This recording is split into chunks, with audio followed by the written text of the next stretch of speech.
چاکبوونی جەستەیی. ئەگەرچی پێویستە نوێژ بکەین لە پێناوی چاکبوونەوەی جەستەیی، بەڵام دەبێت جیاوازی بکەینەوە لە چاکبوونەوەی ڕووحی بۆ ڕزگاری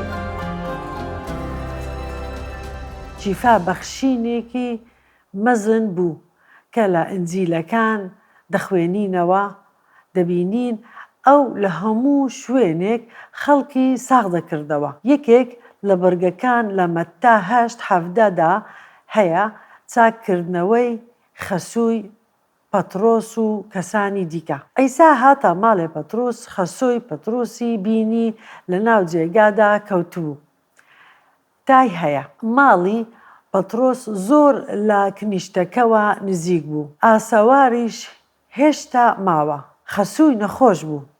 ئەیسا دەستی لە دەستی دا و تایەکە بەریدا. ئەویش هەستا و دەستی کرد بە خزمەتکردنیان. کاتێک ئێوارە داهات زۆر کەسیان بۆ هێنا ڕوحی پیسیان تێدا بوو. ئەویش بە وشەیەک ڕوحە پیسەکانی دەردەکرد و هەموو نەخۆشیەکانی چادەکردەوە. زۆر کەس نەخۆش هەبوون بە جۆرەها نەخۆشی، کوێر و گوڵ و هیتر، تاکو ئەوەی لە ڕێگەی پێغەمبەر ئێشایاوە گوتراوە بێتە دی کە دەڵێ ئەو دەردەکانی ئێمەی هەڵگرت و نەخۆشیەکانمانی برد. ئیشایا 53:4. بە دڵنیاییەوە دەردەکانی ئێمەی هەڵگرت، ئازارەکانی ئێمەی برد. ئێمەش وامانزانی لەلایەن خودداوە گورزی بەرکەوتووە، لێی دراوە و زەلیلە. بێگومان لەوە پێشبینیەکە دەربارەی مەسیح هەڵەیەکی ڕەڤایی گەورەیە. ئەگەر پێمان وابێت کە کاتێک ئەیسا مرد ئەو شیفا جەستەییە بەشێکە لە سەر براوەکە. لە ڕاستیدا ئەگەر بڕوانیتە تەواوی کتێبی پیرۆز ئەو شتە لۆژیک نییە. ئەوە دێتە دی کە دەبینین ئەیسا خەسووی پەترۆس و خەڵکانێکی زۆری ساغ کردەوە. دوای ئەوە بۆ لە خاجدان چوو. لە دووەم هاتنەوەی جەستەی نوێی شکۆدار دەپۆشین ئەگەر باوەڕمان پێی هەبێت. بەڵام هیچ مسۆگەریەک نییە کە لێرەدا لەم ژیانە لە ڕووی جەستەییەوە چاک ببینەوە. بەڵام شیفایەکی ڕوحی مسۆگەرمان هەیە. بۆ نمونە لە ڕۆما 10:13 چونکە هەر کەسێک بە ناوی یەزدانەوە بپارێتەوە ڕزگاری دەبێت. ئەمەیە شیفای ڕوحی لە گوناهەکە بەشێکە لە ژیانمان. چونکە هەمووان گوناهیان کرد و پێویستیان بە شکۆی خوددا بوو. بەڵام کاتێک لە مەسیحدا دەبین ئەوە شیفای ڕوحیمان مسۆگەرە. بەڵام شیفای جەستەیی مسۆگەر نییە. خودی پۆلسی نوێدا و شیفای جەستەیی تاقی نەکردەوە. لە 2 کۆرنتۆس 12 دەخوێنینەوە. بۆ ئەمە 3 جار لە ئەیسای خاوەن شکۆ پاڕامەوە کە دڕکی کوڵم بکاتەوە جەستە. ئێمە نازانین ئەو دڕکە چییە. ڕەنگە نابینایی بێت، ئەو بەردباران کرا و خەریک بوو بمرێت. هەمیشە ئاماژەی بەو نەخۆشیەی دەکرد. بەڵام پێی فەرمووم نەعمەتی منت بەسە، چونکە هێزی من لە لاوازیدا تەواو دەبێت.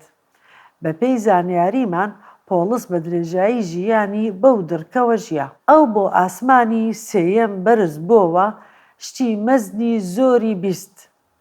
نەی دەتوانی باسی بکات. پەروەردگار ڕێگەی بەو دڕکەیدا کە ژیانی بۆ ئەوەی خاکسار بێت و شاناز نەکات. جا ئەو شانازی بە لاوازیەکانیەوە دەکرد. بۆیە بەو پەڕی شادیەوە شانازی بە لاوازیمەوە دەکەم تاکو هێزی مەسیح بێتە سەرم. پۆلس تەنانەت بە هێزی خوددا خەڵکی چاک دەکردەوە.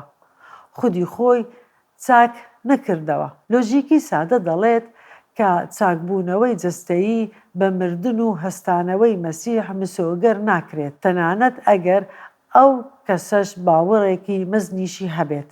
بێگومان پۆلس باوەڕێکی مەزنی هەبوو کەچی خوددا چاکی نەکردەوە. ئەگینا هەموو ئەو مەسیحیانەی کە لە خواستی خوددادا دەژین نەخۆش ناکەون و نامرن. کەسی وا هەیە دەڵێت ئەگەر باوەڕت هەبێت وا شیفای جەستەیی بەدەست دەهێنیت. بۆیە دەبێ ئاگادار بین لە ڕاوەکردنی ئەم بەرگەیە. لە نامەی یاقوب پلانی خوددا بۆ شیفا دەبینین، چونکە خوددا هێشتا شیفا دەبەخشێت. یاقوب 5:14 کامەتان نەخۆشن با پیرانی کلێسا بانگ بکات بۆ ئەوەی نوێژی لەسەر بکەن و بە ناوی عیسای خاوەن شکۆوە چەوری بکەن. ئەو نوێژەی بە باوەڕ دەکرێت نەخۆش چاک دەکاتەوە. لە هەندێک وەرگێڕانێکدا دەڵێ نەخۆش ڕزگار دەکات. لە یۆنانیدا 3 وشە هەیە بۆ وشەی نەخۆشی. هەمووی ئاماژە بە گرفتی جەستەیی دەکەن. هەروەها باری دەرونی و فشاری دەماریش دەگرێتەوە بە مانای سترێس. باس لە تەواوی جەستە دەکات. عیسای خاوەن شکۆ هەڵی دەسێنێتەوە. ئەگەر گوناهێکیشی کردبێت دەبەخشرێت. بۆیە بۆ یەکتری دان بە گوناهەکانتان بنێن. نوێژ بۆ یەکتری بکەن تاکو و چاک ببنەوە.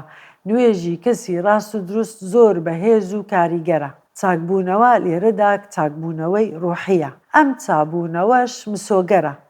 جاکاتێک نوێژ لەسەر نەخۆش دەکەیت گرنگە پێی بڵێیت کە ئێمە خواستی خوددا نازانین، بەڵام عیسا دوێنێ و ئەمڕۆ تا هەتایە. ئەگەر بیەوێ چاکت بکاتەوە ئەوە بێگومان دەتوانێت. بۆیە دەبێ بە باوەڕ نوێژ بکەین کە ئەو دەتوانێت چاک بکاتەوە ئەگەر بیەوێ. بێگومانیش خواستی دێتە دی. دەبێ لە چوارچیوەی خواستەکەی نوێژ بکەین. ئەوانەی لە ڕاستی کتێبی تێدەگەن ئەم بنەمایە دەزانن. ئەمەش دەمانبات بۆ پرسیاری تێرامان و وەڵامدانەوە. ئەو مەسیحیە دڵسۆزانە چیان لێدێت ئەوانەی باوەڕیان وایە کە خوددا هەمیشە نوێژی باوەڕ دەهێنێتە دی بۆ چاکبوونەوەی جەستەیی، کەچی نایەتە دی ئەنجامەکەی چییە. زۆر کەس گوێیان لێبووە کە ئەگەر بە باوەڕ نوێژ بکەن ئەوە چاک دەبنەوە. چیان پێدێت کاتێک چاک نبنەوە؟ یەکەم، خەڵکی وا هەیە هەست بە تاوانی تون دەکەن چونکە وا دەزانن کە باوەڕیان نییە. ئەوەش فێرکردنێکی کوشندەیە. خودداش هەرگیز بەڵێنی چاکبوونەوەی جەستەیی نەداوە. دووەم، ناڕاستگۆیی. یعنی چی؟ کاتێک تۆ ڕێزی کەسێک دەگریت کەوا پێتی گوتووە چاک دەبێتەوە، ئەو کات قەناعەت بە خۆت دەهێنێت کە چاک بوویتەوە بۆ ئەوەی پەشیمان نەکەیتەوە، هەروەها بۆ ئەوەی دەری نەخەیت کە باوەڕت نییە. جا هەندێک جار ناڕاستگۆیی و چەواشەکاری ڕوودەدات. سێیەم، لەوانەیە شتێکی دیکە ڕوو بدات، ئەوەش گومانە ئایا خوددا ڕاستگۆیە لە بەڵێنەکانی. ئەمەش هەڵوێستێکی خراپە، بەرەو بێباوەڕی دەمانبات. هەندێک کەس هەموو ئەوەی فێری بوون ڕەت دەکەنەوە و بە چەواشەی دادەنێن. جاکاتێک فێرکردنی هەڵە دەکرێت دەرئەنجامی نەرێنی گەورەی لێ دەکەوێتەوە لە ژیانی کەسەکان. گرنگە فێرکردنی دروستمان هەبێت دەربارەی چاکبوونەوە.